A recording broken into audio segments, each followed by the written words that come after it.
Shalom Aleichem, sejam bem-vindos ao 6º capítulo do Iniciando na Torá. Já para avisar para vocês que o próximo capítulo é o último, e no próximo capítulo eu vou estar falando por que Mashiach teve que morrer. Muita gente se pergunta e não sabe, tem gente que não sabe responder, só sabe responder que foi pelos meus pecados. Será? Vamos saber se as escrituras concordam com isso, o que implica tudo isso e etc.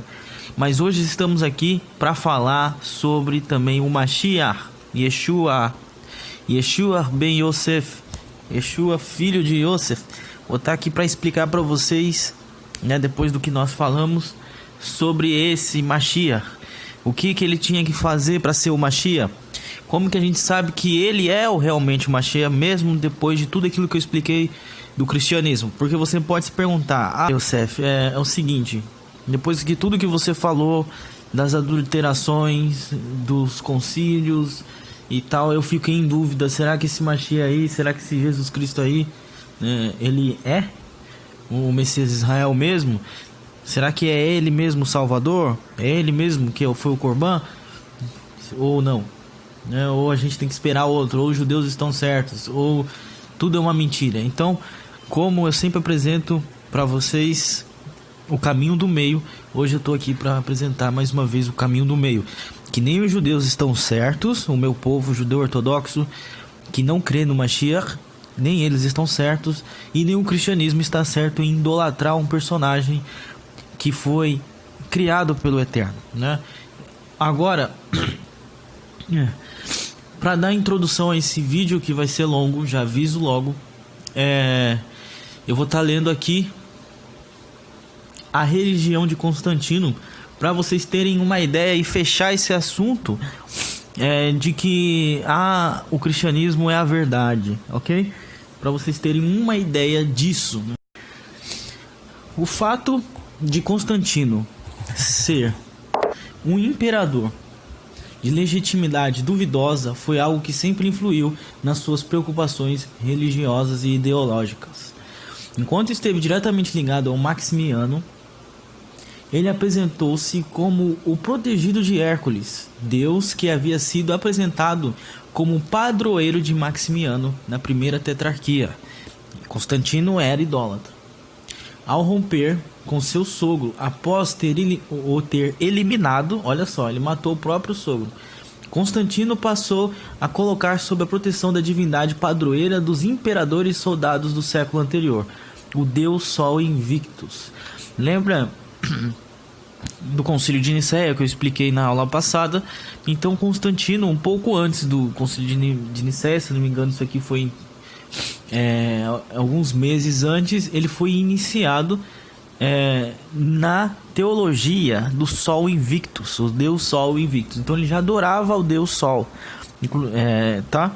não tenha dúvida disso. Ao mesmo tempo que fez circular uma ficção genealógica, um panegírico da época para disfarçar a óbvia invenção, dizia dirigindo-se retoricamente ao próprio Constantino, que se tratava de um fato ignorado pela multidão, mas perfeitamente conhecido pelos que te amam, pela qual ele seria o descendente do imperador Cláudio II, o Cláudio Gótico. Então presta atenção que para provar as coisas dele, um traço de personalidade, para provar aquilo que ele achava certo, ele fraudava documentos, Então ele fraudou a sua própria genealogia, tal como Herodes tentou fazer aí, entendeu? Conhecida pelas suas grandes vitórias militares, por haver restabelecido a disciplina no exército romano e por ter estimulado o culto ao Deus Sol.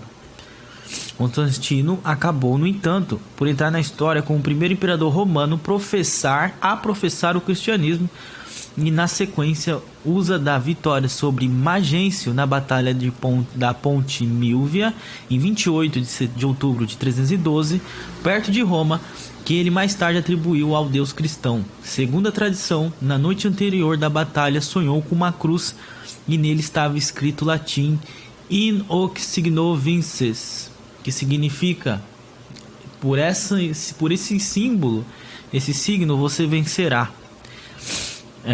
Eu vou estar falando sobre isso mais pra frente, tá bom? E é por isso que eu preciso ler isso aqui antes. De manhã, um pouco antes da batalha, mandou que pintasse uma cruz nos escudos. Não é uma cruz, mas ele pintou esse símbolo que eu vou estar mostrando aí na tela dos soldados e conseguiu uma vitória esmagadora sobre o inimigo. Esta narrativa tradicional não é hoje considerada um facto histórico, tratando-se antes da fusão de duas narrativas de fatos diversos encontrados na biografia de Constantino pelo bispo Eusébio de Cesareia. E um foi falando uma coisa, ele falou outra coisa, e o Eusébio mesmo dá duas versões da história e ninguém sabe o que aconteceu. Só preciso que vocês saibam disso, e no futuro eu vou estar explicando exatamente o que aconteceu. Então, gente, pulando aqui para a parte mais de baixo, ele diz assim, né? São só alguns detalhes que eu quero deixar bem claro para vocês. Mas apesar do seu batismo, há dúvida se realmente ele se tornou cristão. A Enciclopédia Católica afirma que Constantino favoreceu de modo igual ambas as religiões. Como sumo pontífice, ele velou a adoração pagã e protegeu seus direitos. E a Enciclopédia Hídria observa: Constantino nunca se tornou cristão. No dia anterior à sua morte, Constantino fizera um sacrifício a Zeus e até o último dia usou o título pagão de Pontífice Máximo. E de fato, Constantino, até o dia de sua morte, não havendo sido batizado, não participou de qualquer ato litúrgico como a missa ou Eucaristia.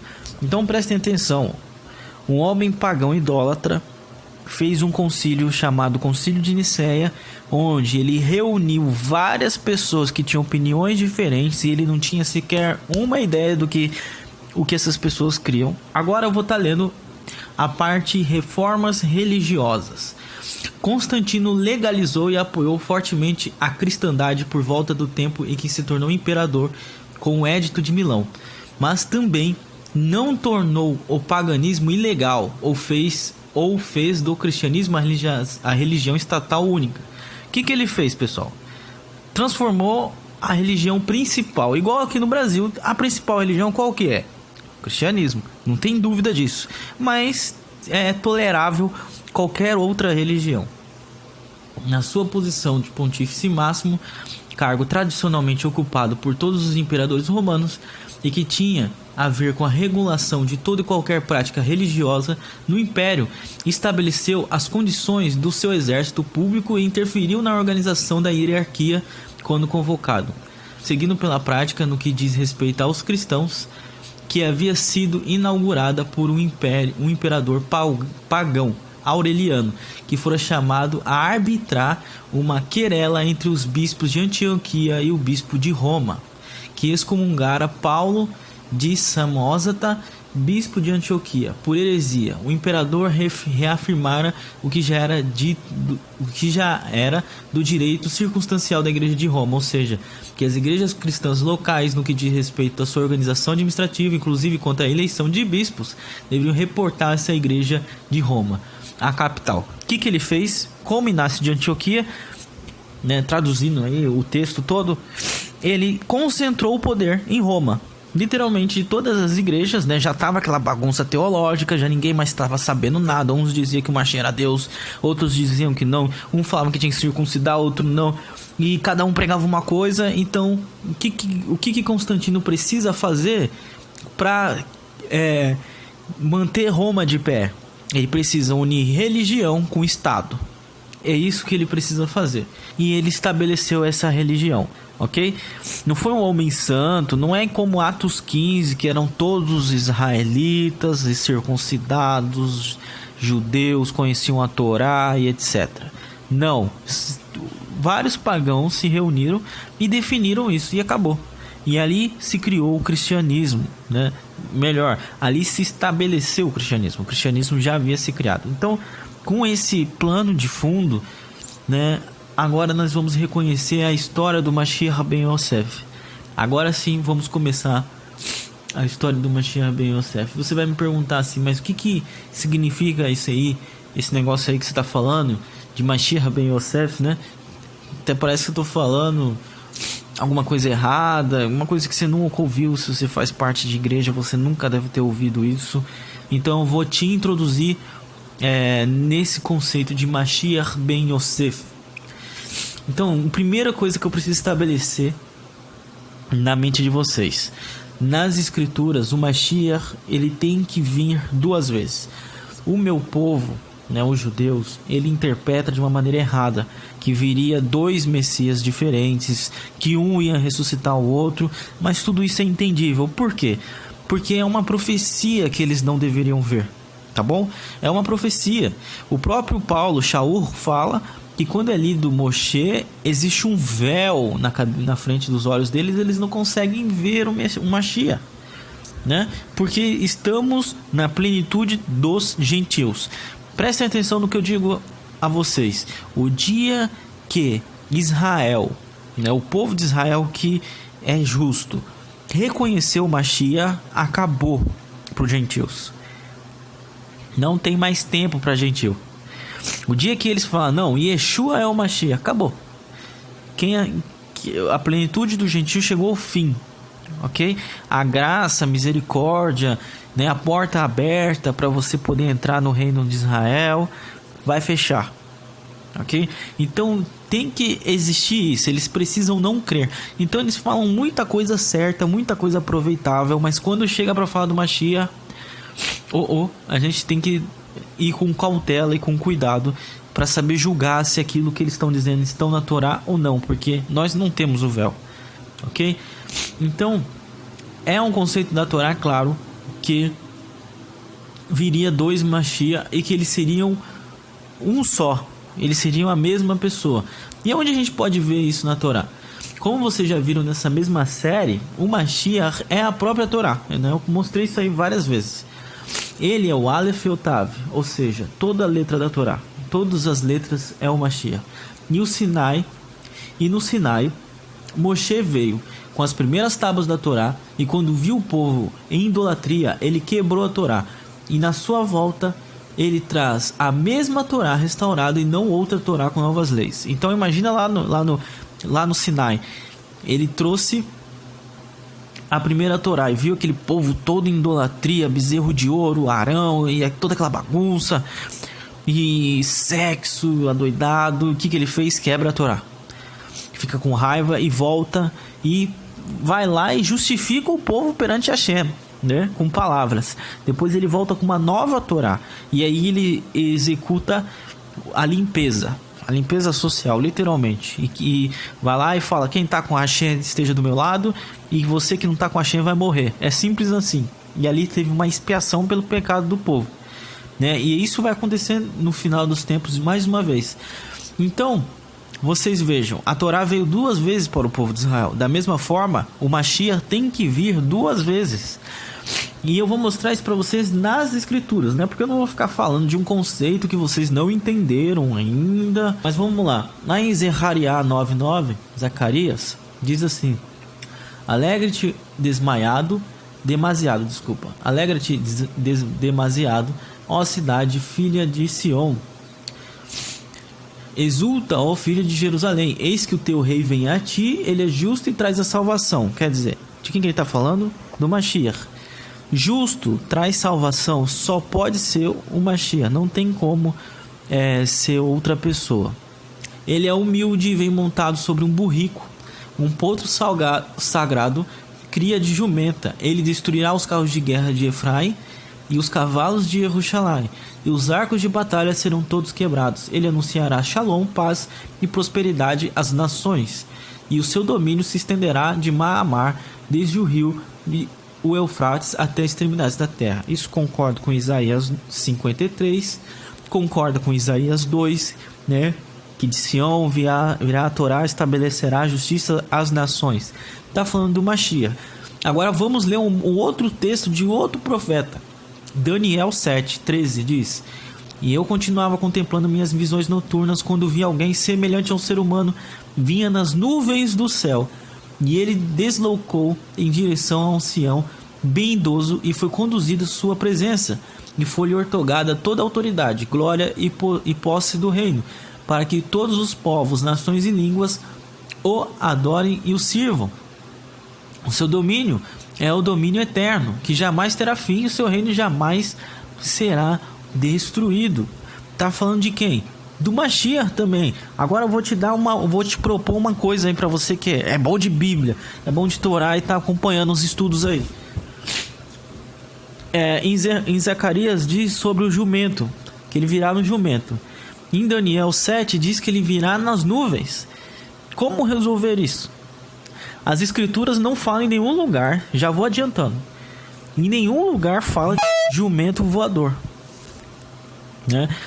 O Mashiach não pode vir em jumento voador. Não existe isso. Então, ou ele vem no jumento ou ele vem nas nuvens. O que a gente entende aqui? Ou o profeta Ezequiel mentiu, ou o profeta Daniel mentiu, ou a gente não entendeu o que eles estavam querendo dizer.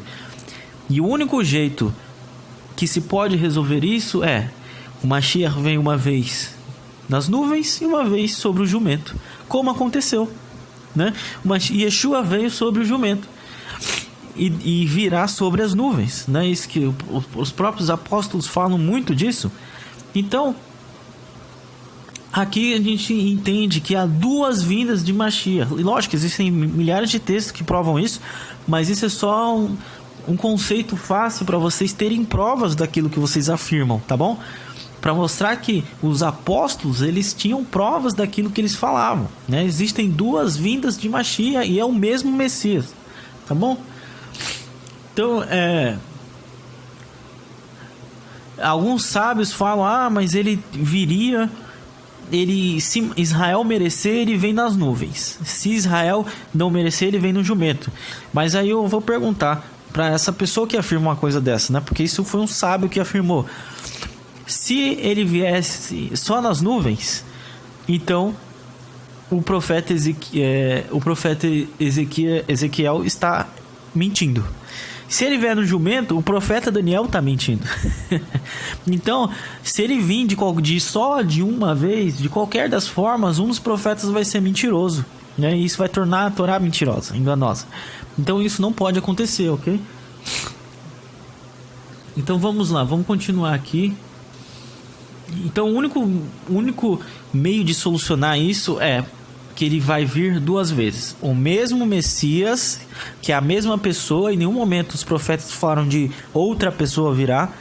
E Moshe falou: haverá um profeta como eu, ok?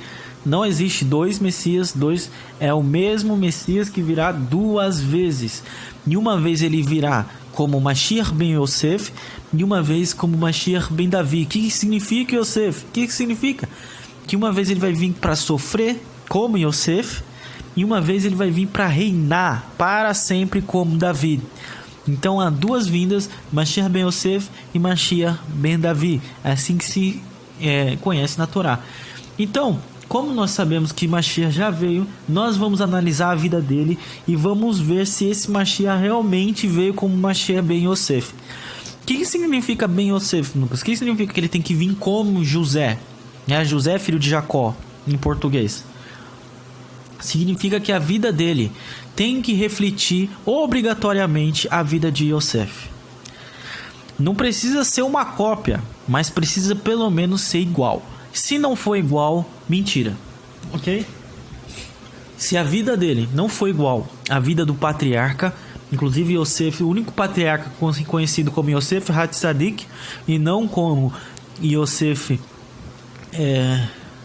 Rabbeinu ou Yosef Avinu, né? Como Yaakov Avinu, Avraham Avinu, é conhecido como Yosef Hatzadik, que é José o Justo em português.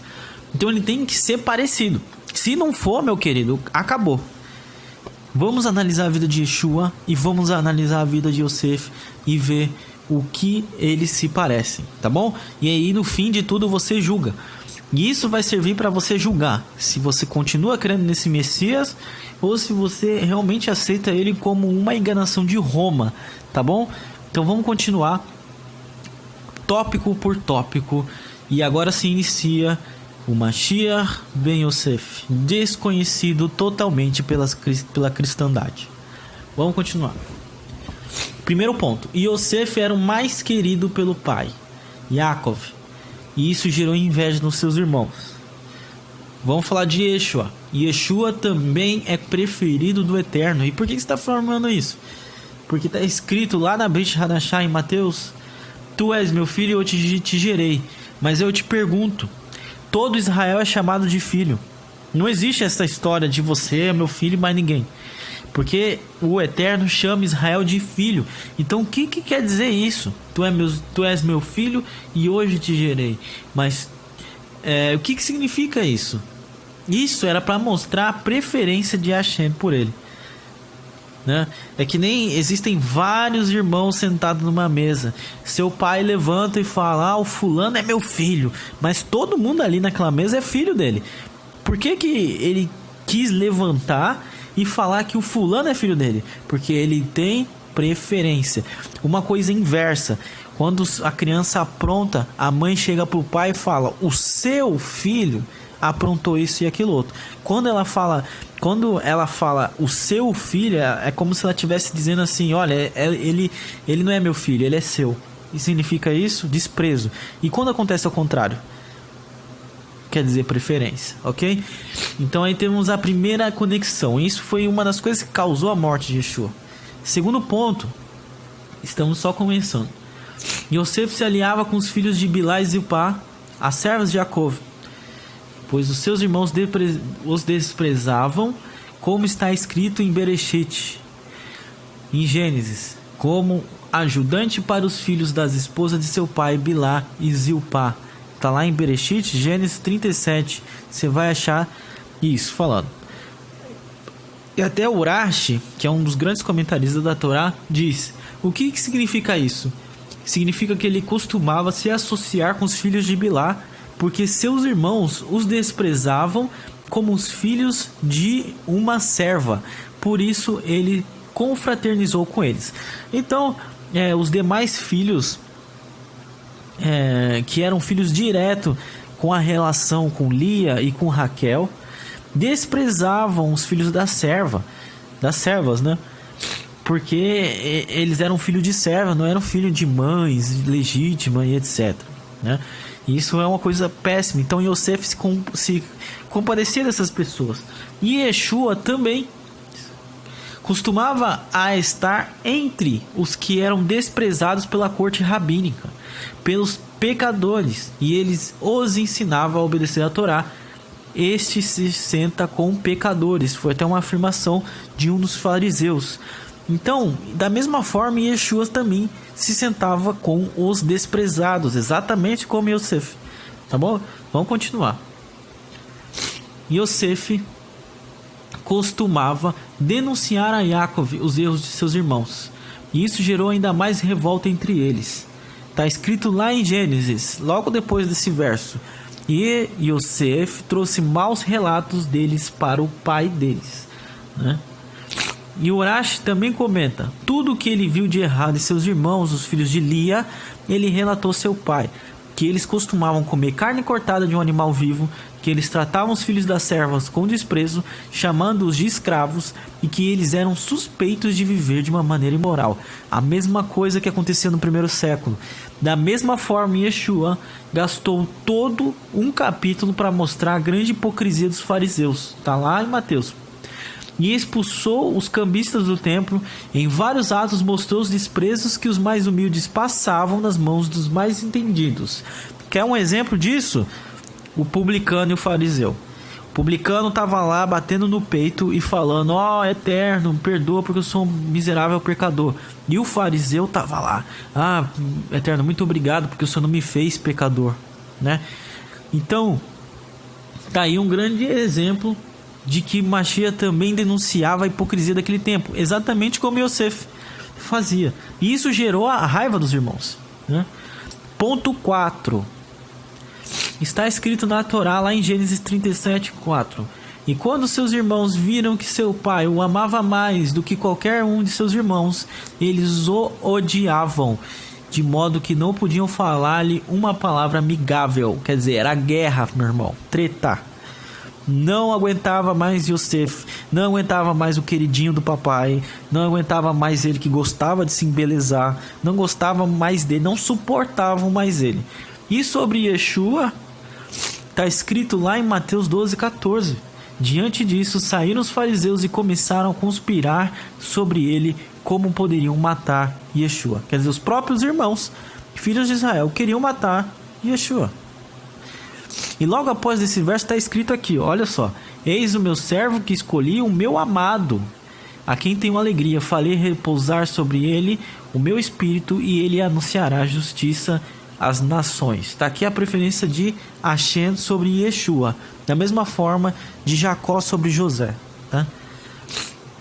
Quinto ponto: quando Yosef disse que reinaria sobre seus irmãos, meu querido, o ódio despertou ainda mais, de uma forma maior. Está escrito lá em Gênesis 37, verso 5. Certa vez, Yosef teve um sonho que contou seus irmãos e eles o odiavam ainda mais. E sobre Mateus, né? E em Mateus, no livro de Mateus, sobre Yeshua está escrito: e ele, contudo, permaneceu em silêncio e nada replicou. Mas o sumo sacerdote voltou a indagá-lo: você é o Mashiach, filho do Eterno? E ele disse: eu sou, e verei o Filho do Homem assentado à direita de Hashem, chegando nas nuvens do céu. Diante disso, o sumo sacerdote rasgou as vestes e bravejou: por que ainda necessitamos de outra testemunha? Está lá em Mateus 14:61.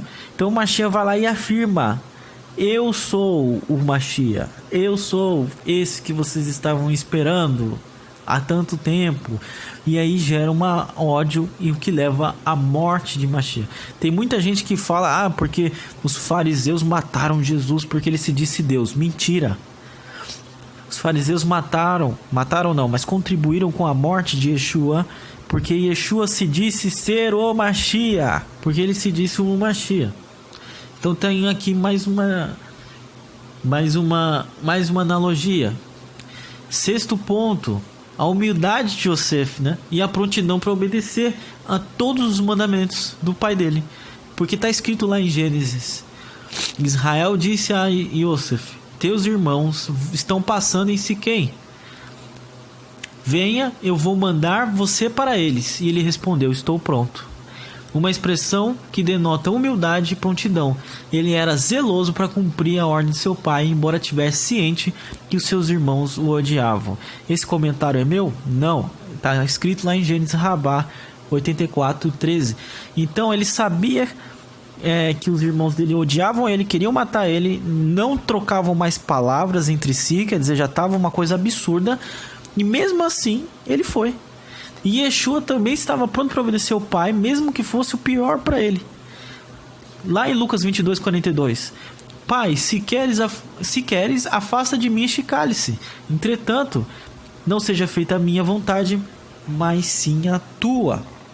O ponto 7 diz: e eles viram de longe, e antes que ele se aproximasse, conspiraram para matá-lo, né? Está escrito em Gênesis 37:18. Então já era a intenção deles de matar. Eu não preciso nem conectar com Mashiach, porque vocês já entenderam, eu já até li isso. 8. Mas quando Ruben ouviu isso, ele tentou salvá-lo deles. E ele disse: não tiremos a sua vida. Está escrito em Gênesis 37. E Yeshua também não morreu por causa dos judeus que criam nele. E assim a sua memória e legado vive até hoje. Então o Ruben, vendo toda aquela situação de ódio de José, né? Ódio contra José, vamos matar José, vamos fazer não sei o que. O Ruben foi o único que teve a consciência de tentar salvar aquele menino, né? José, o irmão dele, foi o único. E ele que deu a ideia de colocar ele no buraco. Da mesma forma, foram os judeus que criam no Mashiach que não deixaram o seu nome ser apagado da história. Ok?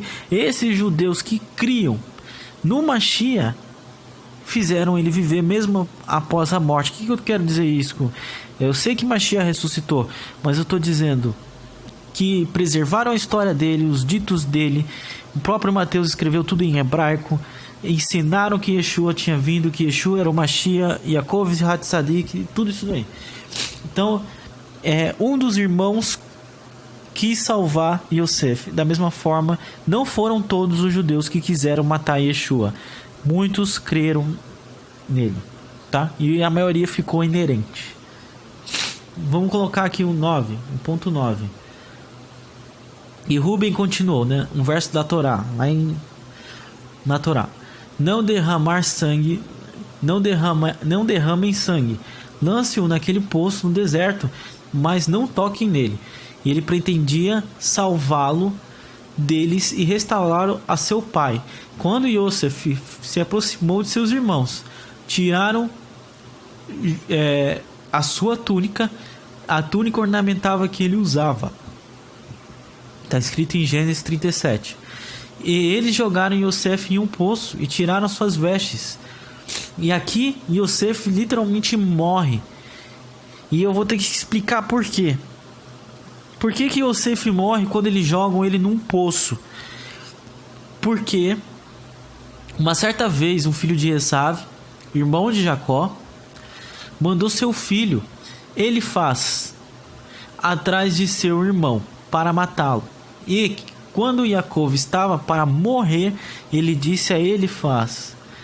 Jacó respondeu: pegue tudo que eu tenho e você pode dizer que eu estou morto, porque o homem pobre pode ser considerado como povo, como morto, como está escrito em Nedarim 64b.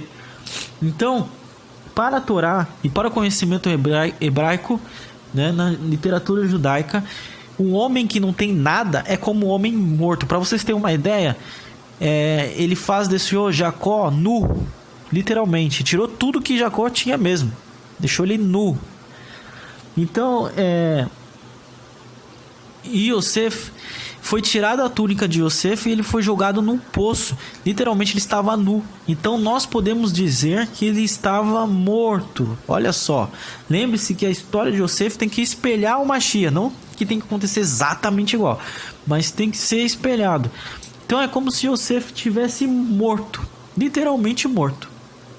Esav enviou Elifaz para perseguir e matar Jacó. Quando eles se encontraram, Jacó implorou a Elifaz que não o matasse.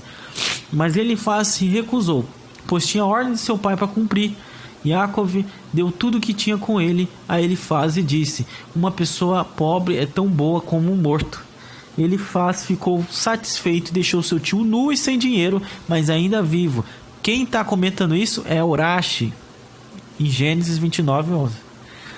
Por isso Yosef, pela tradição dos hebreus, ele foi considerado morto e ficou neste poço por 3 dias e 3 noites, como afirma o livro Legend of Jewish, que é uma coleção de Agadot, coleção de tradição judaica. E os irmãos tiraram a sua túnica. Aqui está o êxtase da comparação, pois a mesma coisa ocorre com Yeshua. Ele foi morto por 3 dias e 3 noites, enquanto os romanos lançavam sortes em sua túnica. Eu nem preciso explicar isso aí, tá? Esse aqui é o máximo da comparação. Muitos judeus perguntam: onde está os 3 dias e 3 noites de Yeshua na Torá? Está aqui, está na vida de Yonã, né, Jonas, está em vários lugares da Torá. 3 dias e 3 noites. Capítulo 10. Uma citação da Torá, né, continuando a história de José. E levou e lançou no poço. A cova estava vazia, não havia água nela. Rashi comenta: o poço estava vazio, não sei se não havia água. Qual é então a força de não havia água nela? Água, na verdade, não continha, mas havia serpentes e escorpiões nela. Rashi comenta isso em Shabat 22a. Agora, a água, no caso, água, mai, em hebraico, sempre está ligada à água. A Torá, desculpa, me confundi. Inclusive, eu quero fazer até um comentário aqui sobre esse estudo. Eu sei que o estudo já é longo, eu sei que eu não posso ficar enrolando, mas esse estudo tem sido o estudo mais difícil para mim gravar. Pela graça de Kadosh Baruch Hu, eu tô conseguindo gravar hoje, mas eu já gravei esse estúdio uma vez, deu errado, e eu estou aqui gravando a segunda vez, e estou no meu último dia que eu posso gravar esse estudo, então tem sido um custo para mim gravar. A minha voz sempre fica ruim durante o estudo, mas essa semana aconteceu coisas terríveis e eu não consegui gravar. E agora para gravar eu não estou conseguindo nem falar. Então, por favor, deem valor a esse estudo, porque eu acredito que a Shen vai usar esse estudo, senão não teria sido muito fácil gravar eles. Tá bom? Mas vamos continuar. Porque aqui tem uma super comparação. Então, água, mãe, sempre é comparado à Torá, porque as palavras da Torá trazem vida. Você não come porco, você não vai morrer, não vai ter câncer. Você não trai sua esposa, não vai trair a sua esposa, você também não vai morrer, né? Sua esposa não vai querer te matar e você vai ser fiel. Você vai viver nesse mundo e no mundo vindouro. A mesma coisa a água faz quando um ser humano bebe água, né? O que é água contaminada? É o estudo da Torá contaminado com heresia, com coisas que não são reais. Então a água sempre nas escrituras está associado também com a Torá, além de outras coisas, né? Que eu poderia estar explicando. E como o próprio Yosef, como o próprio Terash comenta e a Torá diz, Yosef foi jogado num poço sem água, com serpentes e escorpiões. Com Yeshua acontece a mesma coisa. Ele foi lançado às nações pagãs e dele surgiu o cristianismo, uma religião que desde nasce de Antioquia diz que a Torá foi abolida. O que significa isso? Sem água. Da mesma forma que Yosef caiu no buraco sem água, Yeshua caiu numa religião sem Torá. E Risquinu, que é um grande sábio, ele diz em Gênesis 37: entretanto, mercadores midianitas passaram pela cova em que Yosef estava lançado e ouviram os seus clamores. O que significa isso? Os próprios sábios comentam que isso aconteceu porque senão Yosef teria sido morto. E por que Yeshua precisou ir para as nações, precisou ir para criar uma religião em cima dele? Isso aconteceu para que ele não fosse esquecido. A gente tem que lembrar que mesmo que os judeus tivessem preservado a memória dele, no ano 70 houve aquela matança de judeus. A gente tem que lembrar que o principal líder da época era Akiva. E Akiva declarou, o Rabino Akiva, que foi um grande também, declarou que Bar Kokhba era o Messias. E com isso ele poderia matar qualquer judeu que dissesse que outro era o Messias. Que nem aconteceu com Yaakov Hatzadik, como eu expliquei para vocês. Então, precisava ir para as nações ou iria acabar em Israel no ano 70. Ou ir na revolta de Bar Kokhba. Tá, vamos lá para o capítulo 11. Quando os mercadores midianitas puxaram Yosef para fora do poço, eles venderam Yosef por 20 moedas de prata para os ismaelitas que trouxeram Yosef para o Egito. Então, o Yosef ele está sendo vendido às nações. Da mesma forma, Yeshua também foi vendido. Foi vendido por 30 moedas. Yosef é vendido aos midianitas e depois aos ismaelitas e vai para o Egito.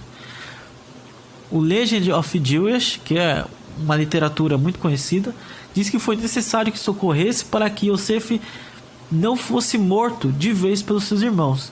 E se Yeshua não tivesse ido para as nações, provavelmente ele seria morto, apagado da história. Ele já estava morto, mas ele seria literalmente apagado da história. Lembre-se uma coisa: o único historiador judeu que conta sobre Yeshua é Flávio Joséfos. E ele só conta sobre Yeshua porque ele não estava no ano 70, no ano da invasão romana em Israel. E ele é até chamado de traidor por causa disso. Mas foi o único que escreveu sobre Mashiach. Então, tem tudo isso daí, para se julgar. E por que o Egito ele vai se equivaler às nações? Porque Egito e Roma, apesar de serem de filhos de Noa diferentes, e de Roma ter o sangue de Esav, como eu expliquei no vídeo passado, a adoração egípcia ao deus Ra, que é o deus Sol, e em hebraico Ra significa mal, tá? Passou para Roma através de Constantino, que foi iniciado na doutrina do Sol Invictus. Lembra que eu li para vocês lá em cima? Então, o Sol Invictus. E é por isso que após o concílio de Nicéia, no edito de Constantino, ele decreta que o dia do Senhor é o domingo, porque é o dia da adoração ao sol. Chamado Edito de Constantino, foi uma lei do imperador romano Constantino, que proclamado em 7 de março de 321. E o seu texto diz que todos os juízes, todos os habitantes da cidade, todos os mercadores e artífices descansem no venerável dia do sol. Não obstante, atendam os lavradores com plena liberdade ao cultivo dos campos, visto acontecer a miúde que nenhum outro dia é tão adequado à semeadura do grão ou plantio da vinha. Daí, o não se dever deixar passar o tempo favorável concedido pelo céu. Quer dizer, todo mundo tinha que guardar o domingo, que é o dia do sol. Então, continuando, Constantino deu esse edito 9 anos depois da sua suposta visão.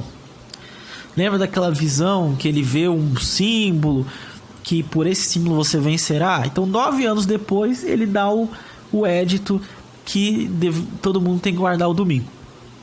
Não é à toa que existe um mosaico chamado Christus Hélio, Cristo Sol, que também é representado como centro do zodíaco, exatamente como Hélios.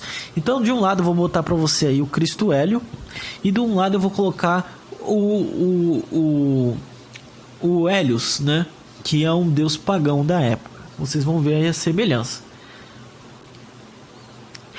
E que existe também uma imagem do deus Mitra, escrito Crestos Mitra, que significa bons mistras. Eu vou mostrar a imagem. Isso para mostrar para vocês que ele paganizou uma religião. Ele criou uma religião pagã e misturou com a doutrina hebraica do cristianismo, no caso dos Netzarim, do caminho, e criou um cristianismo. Essa palavra, Crestus, que eu acabei de falar para vocês, significa bom. E olha só uma coisa para vocês entenderem. Cristianismo vem literalmente dessa palavra, Crestus, né? E cristianismo já existia antes dos apóstolos, tá bom? Antes de Yeshua já existiam os cristãos. Antes.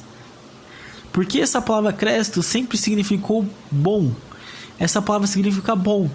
Uma tigela datada do início do primeiro século ao fim do segundo traz a inscrição Dia Crestus Egoistais, que significa pelo bom feiticeiro.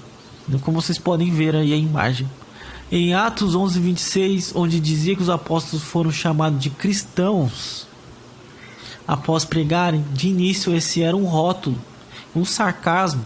Estavam comparando com os seguidores do deus Sol Mitra, pois o nome do grupo que seguia ao Mashiach era Netzarim, como está em Atos 24:5, né? Onde encontramos a acusação contra Paulo feita por Félix, onde ele diz que era um líder da seita dos Netzarim. Se os seguidores de Yeshua eram do caminho da Torá, é profundamente idiota supor que eles seriam conhecidos por uma palavra que é estranha à sua própria cultura e igualmente obscura à religião do Criador do Universo. Ok? Então, esse negócio, porque eles são cristãos, eu sou cristão. Quando você fala eu sou cristão, você está assumindo que você é um pagão, porque essa palavra sempre foi associada ao paganismo, tá bom? Então, tudo isso daí para mostrar o que aconteceu quando o Mashiach foi para as nações e por que Roma é as nações.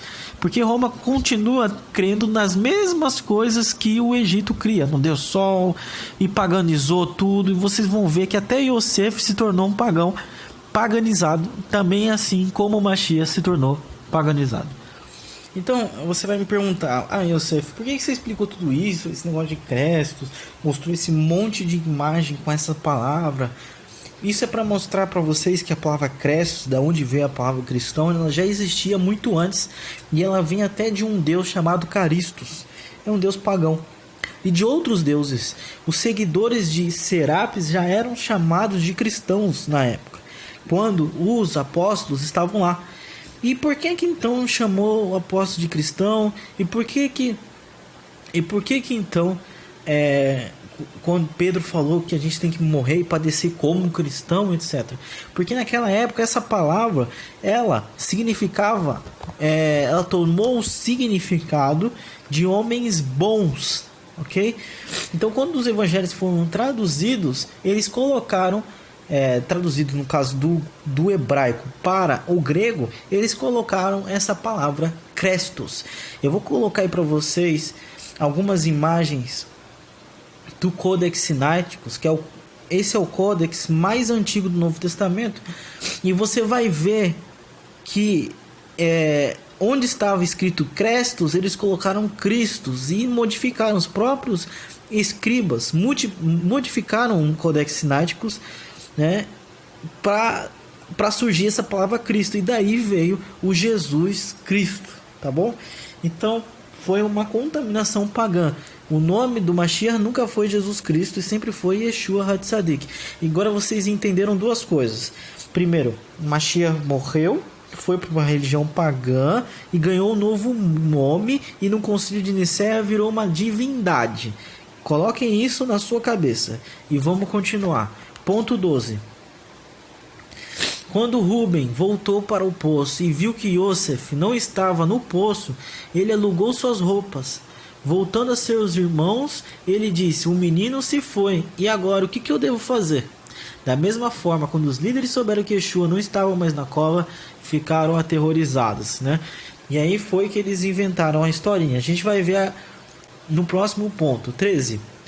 Então, pegaram a túnica de Yosef, abateram um animal, que era um bode, e mergulharam a túnica no sangue.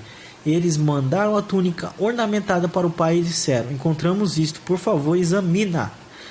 Essa é a túnica do seu filho? Eles já têm a cara de pau de perguntar, né? Então eles inventaram uma mentira para encobrir o erro, e da mesma forma assim foi com Yeshua. Acabei de citar a Torá e agora estou explicando. O que diz na Brit Hadashah? Lá em Mateus 28 diz: ora, quando eles iam, eis que alguns dos guardas foram à cidade e contaram aos principais sacerdotes tudo o que havia acontecido. Congregados eles com os anciões, e tendo concitado entre si, deram muito dinheiro aos soldados e ordenaram que dissesse: vieram de noite os seus discípulos, e estando nós dormindo, furtaram-no. E se isso chegar ao ouvido do governador, nós os persuadiremos e vos livraremos de cuidado. Sabemos que no Yom Kippur, um bode é oferecido e outro mandado para o penhasco. O próprio Hiskinu, né, que é um Hiskuni, desculpa, eu acabei confundindo o nome dele. O próprio Hiskuni, ele diz em Gênesis 37, um bode macho, de acordo com Rashi, eles escolheram esse animal, pois seu sangue lembra mais a cor do sangue humano. E o que significa tudo isso, Yosef? O que a gente viu aqui? Da mesma forma que Yosef, né, ele foi... encobriram a morte dele, também encobriram a morte de Yeshua. E tem uma coisa, da mesma forma que o sangue de Yeshua ele serve para expiação, da mesma forma pegaram a túnica de Yosef e molharam no sangue de bode. E esse sangue de bode, pessoal, é o mesmo bode, é o mesmo animal usado em Yom Kippur para fazer expiação pelo povo de Israel. É isso. Desculpa se ficou meio esquisito na hora que eu li, foi porque eu saí lendo tudo de uma vez, não era para mim ter feito isso. Mas agora eu quero explicar e espero que tenha ficado claro. Se não ficou claro, coloque a pergunta aí abaixo ou no chat, que eu vou estar aí para tirar dúvida. Ponto 14. Os midianitas, enquanto isso, né, citando a Torá, vendeu-o no Egito para Potifar, um cortesão do faraó, seu mordomo-chefe. Então, Yosef, ele chega ao Egito. Yeshua também foi vendido aos gentios, e ali inicia a história da igreja, né, da eclésia, no caso da igreja cristã pagã. Ponto 15. Enquanto isso, na história de Yosef, de José, dá uma pausa e começa a falar que Judá e sobre Tamar, né? Que Judá Tamar vira prostituta, tem relação com Judá, etc. E enquanto ali ainda está tendo aquele desenvolvimento da religião do cristianismo e etc., onde que está Israel? Fazendo aliança com Roma. né, teve aqueles 3 anos e meio de aliança com Roma, a prostituta, literalmente. Ponto 16, citando a Torá. E Yosef ficou preso com 2 pessoas por conta da mulher de Potifar. Um deles foi salvo e outro foi morto. E Yeshua também foi martirizado com 2 bandidos, inimigos de Roma. E um foi salvo e um foi destruído. Né, como vocês puderam ver, mais uma outra comparação. Agora vamos falar no mesmo ponto sobre outra coisa. Vamos falar sobre como que Yosef ele saiu dessa cadeia, né? Então eu vou estar citando a Torá, que na manhã seguinte seu espírito foi agitado. De quem está falando? Do faraó. E ele enviou para todos os magos do Egito e todos os seus sábios, e Faraó contou-lhes seus sonhos, mas ninguém conseguiu interpretá-los para o Faraó. O rei do Egito procurava alguém que pudesse solucionar seu problema, e o copeiro, seu servo, que antes estava preso, mencionou Yosef. Da mesma forma, Constantino, como a gente leu lá em cima, após assumir seu reinado, depois de iniciar na Ordem do Sol Invictus, procurou unificar a religião ao Estado de Roma e formar apenas um poder. Muitos deuses foram propostos, entre eles Yeshua, ou o Jesus, na época já era Jesus, né? Yeshua foi escolhido, pois era o único que conseguiu sanar o problema de Constantino, mesmo que antes todos os que criam nele eram presos e mortos pelo Império, né? Foi a mesma coisa que aconteceu com Yosef. O único que pôde solucionar foi Yosef. E o único que pôde solucionar o problema de Constantino, o pagão, idólatra, adorador do Deus Sol também, foi Yeshua. Então vamos lá, 17. Então o faraó mandou chamar Yosef e ele foi apressado da masmorra. Desculpa a tradução, mas isso quer dizer que ele foi rápido, ele foi se arrumar rápido, e ele cortou o cabelo e mudou a roupa, e ele apareceu diante de Faraó. Está escrito lá em Gênesis 41. Da mesma forma, pessoal, mudaram as vestes de Yosef, cortaram sua barba e mudaram seu cabelo, colocaram maquiagem, e ele já não se parece mais com um hebreu. Então, da mesma forma, Yeshua também cortou seu cabelo, trocou a sua veste e tornou-se um ser romano. Eu vou colocar para vocês aí 2 fotos. Uma está Yeshua como Yeshua, um judeu, e uma Yeshua como a Igreja Católica vendeu para as nações. Eu te pergunto, o que tem a ver um com o outro? Nada, né? Nada. O judeu olha para esse Jesus romano, ele nem sabe, nem consegue enxergar o irmão dele. Ok? Nem consegue enxergar que esse cara aí é um judeu.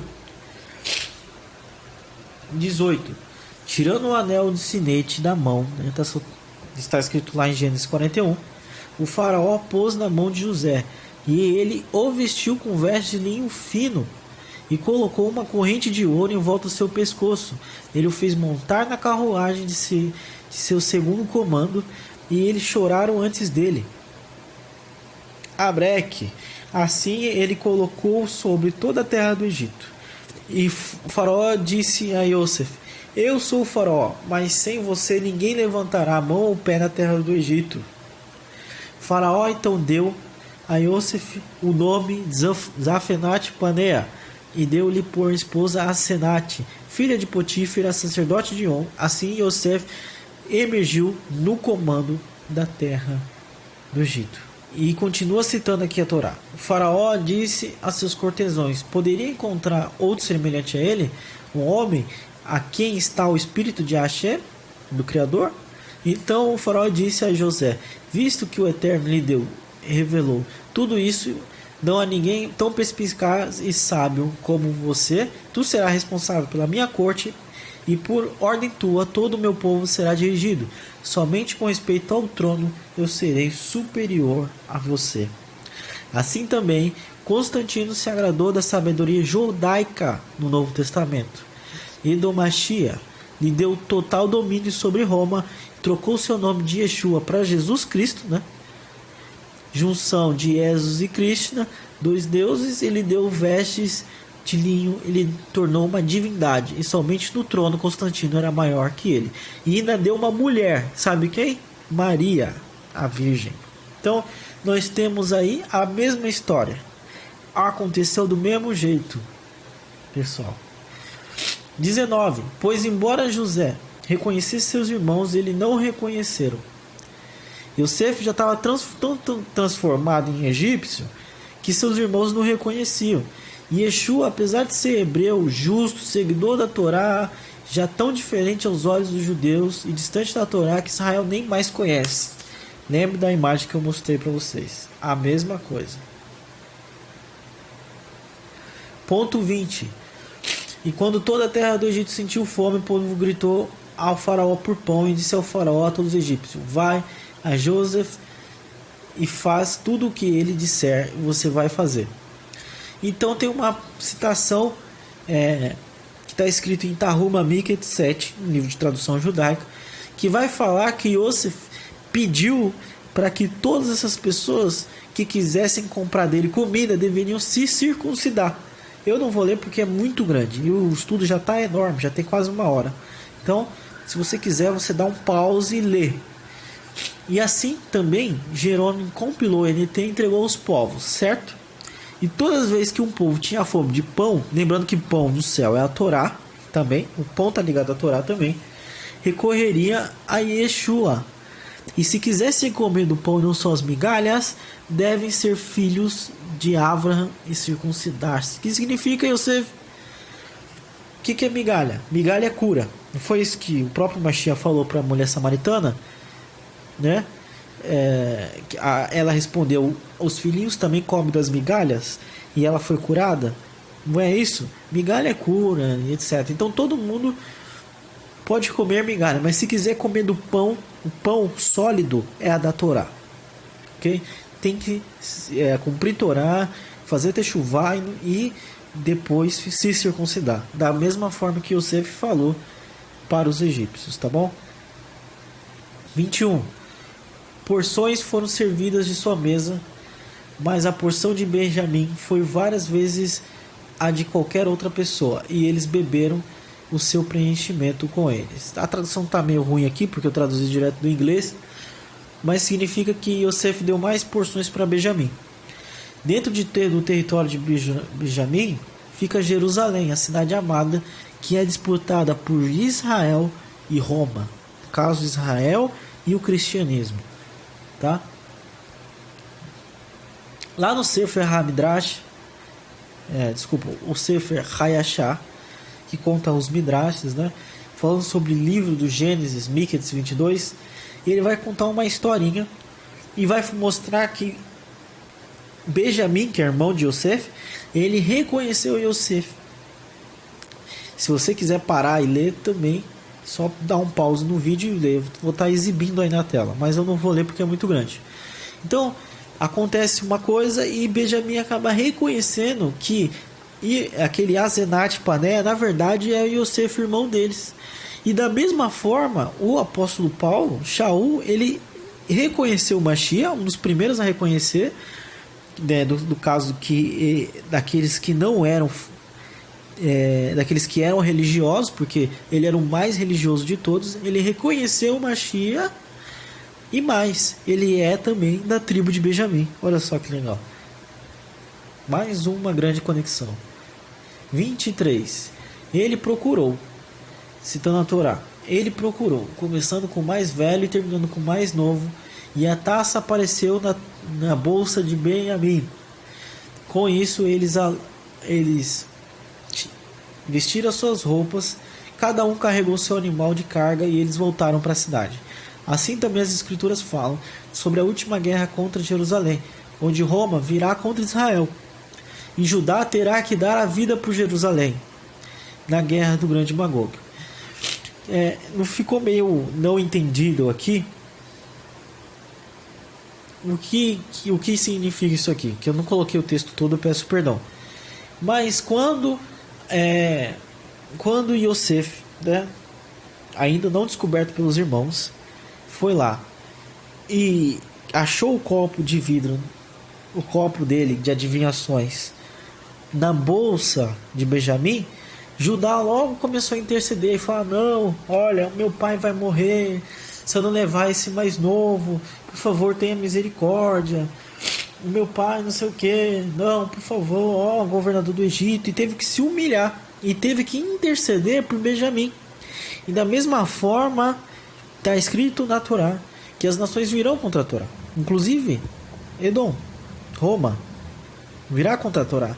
E quem que vai ter que dar a vida por Benjamim, no caso Jerusalém? Sim, o povo judeu. Como está escrito, é que o Eterno abrirá a fenda e muitos correrão para lá para salvar as suas vidas. A última guerra, que é a guerra de Gog e Magog. Último ponto. Yosef disse aos seus irmãos: eu sou Yosef, meu pai ainda está bem, mas seus irmãos não puderam responder, tão confusos que estavam por causa dele. Yosef, ele se revela aos seus irmãos e fala: olha, eu sou José, pessoal. O que ele faz antes?